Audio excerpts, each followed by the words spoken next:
desde o gnosticismo, que foi a primeira que os próprios apóstolos tiveram que combater, Pedro, Paulo, João, mas entram aí, né, no combate contra o gnosticismo, o próprio Santo Irineu, que talvez tenha sido a obra mais importante, né, a diversos hereges, e o gnosticismo era tão difícil que Irineu compara vencer o gnosticismo como se você tivesse que pegar uma fera numa floresta, onde a fera se escondia atrás de cada árvore. Cortava-se uma árvore, ela se escondia atrás de outra. Então Irineu faz essa comparação. Foi como que precisassem cortar todas as árvores da floresta para conseguir pegar a fera, porque o gnosticismo era mutante, né? Todos aqueles gnósticos, né, Marcião e etc., eles iam criando vários, e eram preparados, inteligentes, né? Aliás, Santo Agostinho diz que nenhum herege é pouco inteligente. Os hereges dão muito trabalho porque exatamente eles são inteligentes e são importantes, eles formam escola. Então, quando surgiu o arianismo, por volta do ano 325, que a igreja teve que combater no Concílio de Nicéia, 325, principalmente com o trabalho heróico de Santo Atanásio, que chegou a ser exilado 5 vezes, porque os imperadores romanos do Oriente se tornaram arianistas, né? Influenciados por Eusébio de Nicomédia, e até o próprio Eusébio de Cesareia cedeu um pouco ao arianismo. Então os imperadores descendentes de Constantino, né, por 5 vezes Atanásio foi, né, exilado, mas eles derrubaram, mesmo que depois de 4 séculos de luta, derrubaram o arianismo. Mas esses gigantes, esses padres da igreja que, tanto aqui no Ocidente quanto no Oriente, né, defendiam vivamente a divindade de Cristo. E depois vem o macedonismo, no ano 381, né, em que Macedônio, patriarca de Constantinopla, veja, patriarca de Constantinopla, assim como o Ário do arianismo era um presbítero famoso de Alexandria, Macedônio, que negava a divindade do Espírito Santo, era um homem também patriarca de Constantinopla, não era um João Ninguém, né? Mas aí vem o Concílio de 381 de Constantinopla I e derruba de novo mais uma heresia. E esses padres todos que enfrentaram ali o arianismo enfrentam agora, né, o macedonismo, a negação do Espírito. E aí vamos ter então o credo niceno-constantinopolitano, falando que o Espírito Santo é Deus. Foi ele quem falou pelos profetas. Procede do Pai e do Filho, com o Pai e o Filho é igualmente adorado. Depois temos outras heresias, né? Santo Agostinho, no tempo dele, teve que enfrentar o donatismo e levou a questão para Roma, e o Papa condenou o donatismo, também já tinha o novacionismo de Novato, né? E Santo Agostinho vai dizer aquela frase célebre, né? Roma locuta, causa finita. Roma falou, encerrada a questão.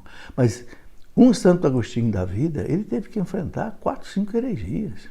O maniqueísmo, porque ele foi maniqueísta, né? Enfrentou aí o arianismo, enfrentou o donatismo, enfrentou o próprio macedonismo, né?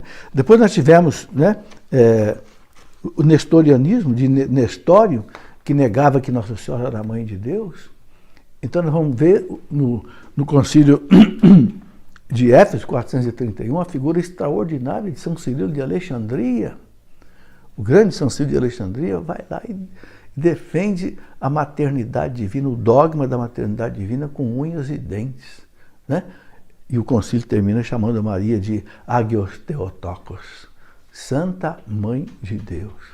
Então a participação da patrística aí foi fundamental. Tivemos também outras heresias, como o monofisismo, né? Monofisismo de Eutiques, né? Monge famoso de Constantinopla, que negava, né, que Cristo tivesse a natureza humana. Eutiques achava que o verbo tinha engolido a natureza humana. Então Cristo não seria homem perfeito. Então entra São Leão Magno, escreve o Tomos a Flaviano e diz, não, Cristo é perfeitamente Deus e perfeitamente homem. Ele tem, né, a natureza humana, a sua pessoa é o verbo, mas no verbo tem 2 naturezas, humana e divina. Senão ele não pode ser o Salvador. Se ele não é homem, não é Deus, ele não pode ser o pontífice, a ponte entre Deus e o homem que o pecado original tinha derrubado, né? E depois já tinha tido uma outra heresia que negava, né, que Jesus Cristo tivesse alma humana, né? Apolinário, de Laodiceia, e os padres da igreja vão derrubar também essa heresia. Não, Cristo tem uma alma humana. Não é só o verbo nele, tem se ele não tem uma alma humana, ele não é homem. Se ele não é homem, ele não é o Salvador. Não pode ser o Salvador. Isso tudo foi importantíssimo, ou seja, nessa teologia da redenção soteriológica, né, os padres da igreja tiveram um papel fundamental. Tivemos depois a questão do monoteletismo. Outro patriarca de Constantinopla, Sérgio, começa a dizer, não, o Cristo está bom, o Cristo é a pessoa, o verbo tem duas naturezas, mas nele não tem duas operações. Não existe nele uma vontade humana. Opa! A igreja gritou, como não tem uma vontade humana? Se não tem vontade humana, ele não é homem. Se não é homem, ele não pode ser o redentor do homem, porque a culpa, o pecado foi do homem, é um homem que tem que redimir o homem. Né? A redenção está na carne, diziam os padres da igreja, né? A redenção está na carne. Basílio, o grande Gregório de Nazianzeno, Gregório de Nissa, né? Então, a igreja derruba de novo, né? Lá no Concílio de Constantinopla, 3, 4, vai derrubar o monotelitismo. Cristo tem uma vontade humana assim. Lá no Calvário ele quis fugir da cruz. A vontade humana perguntou ao Pai, Pai, se é possível, afasta de mim esse cálice, mas não faça a minha vontade. Aí eles enxergam uma coisa importantíssima. A vontade humana de Cristo era sempre submissa à vontade divina. Né? Então, ele fazia perfeitamente a vontade do Pai. E praticamente nós temos ainda lá, né, o iconoclasmo, a heresia do iconoclasmo, onde São João Damasceno, lá por volta do ano 780, vai quase que ser martirizado para vencer o iconoclasmo, que foi uma coisa terrível, uma perseguição violenta, porque os basileus, né, os imperadores romanos, se tornaram iconoclastas e queriam perseguir monges, e houve assim, muito derramamento de sangue. Mas São João Damasceno, doutor da igreja, enfrentou com unhas e dentes o iconoclasmo. E no Concílio de Nicéia II, 787, depois com outros desdobramentos, a igreja foi vencendo o iconoclasmo.